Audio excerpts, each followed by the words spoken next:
Cluster news today और मैं हूं आपके साथ मानवी ठाकुर। शुरुआत करते हैं आज की खास खबरों से। आपने मुझे बहुत ही अति महत्वपूर्ण विषय सिंचाई के सवाल पर बोलने का मौका दिया। सिंचाई किसानों से जुड़ा हुआ एक बहुत महत्वपूर्ण विषय है, क्योंकि किसान खेती करने के लिए अन्य चीज़ें तो अपने प्रयास से कर्ज लेकर उपलब्ध करा लेता है, लेकिन सिंचाई के लिए वो या तो प्रकृति पर निर्भर होता है या तो सरकार पर निर्भर होता है।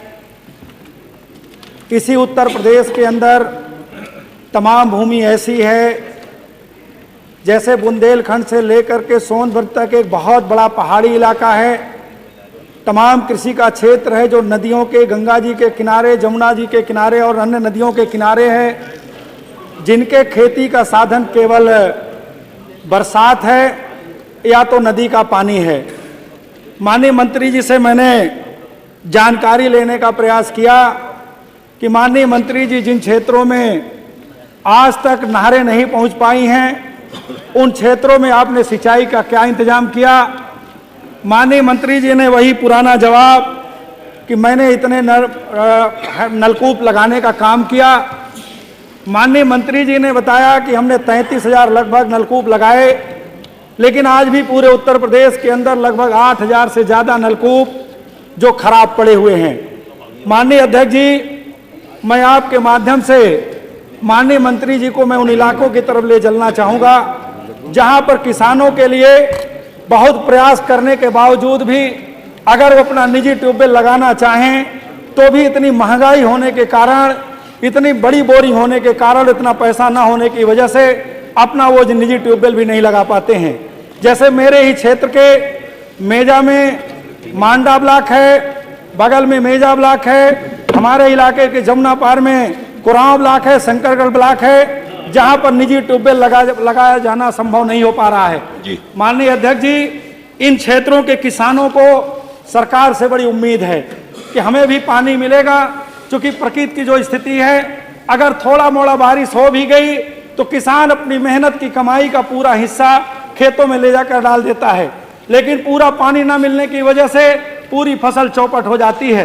तो माननीय अध्यक्ष जी, मैं आपके माध्यम से माननीय मंत्री जी से एक दो अनुपूरक करना चाहता हूं कि माननीय मंत्री जी, जो आपने निजी नलकूप लगाए हैं, जो लगभग उसमें 8,000 नलकूप आज तक खराब हैं, उन नलकूपों को कब तक आप मरम्मत कराएंगे? क्या उसकी कोई समय सीमा निर्धारित तय करने का काम करेंगे?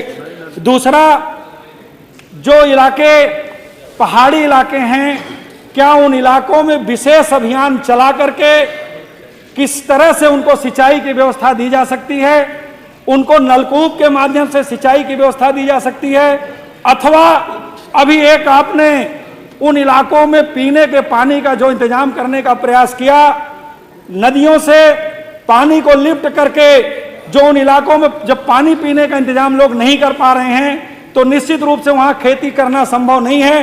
तो क्या इन्हीं नदियों से लिफ्ट करके उन इलाकों में भी, चाहे गंगा जी हो, चाहे जमुना जी हो, चाहे टोंस नदी हो, क्या इन इलाकों से लिफ्ट करके उन इलाकों को सिंचाई के लिए भी पानी देने का इंतजाम करेंगे? करेंगे तो कब तक करेंगे? और माननीय अध्यक्ष जी, जो नदी के किनारे गांव बसे हैं, जिनके सिंचाई का साधन केवल पानी है, बरसात का पानी है, या नदी में बाढ़ आती है तो उससे उनको पानी मिल जाता है, लेकिन कम पानी की वजह से, बाढ़ न आने की वजह से हजारों हजार हेक्टेयर खेती से वंचित रह जाते हैं। तो क्या माननीय मंत्री जी, उन इलाकों को पानी देने के लिए ऊपरी हिस्सों में ट्यूबवेल लगा करके, पाइपलाइन डाल करके नीचे के हिस्सों में उन किसानों को पानी देने का इंतजाम करेंगे कि नहीं करेंगे? माननीय मंत्री जी, अंत में एक आपसे सवाल करते, चूंकि माननीय मंत्री जी, लगभग उत्तर प्रदेश में 25 ऐसे जिले हैं जो जलभराव से परेशान रहते हैं।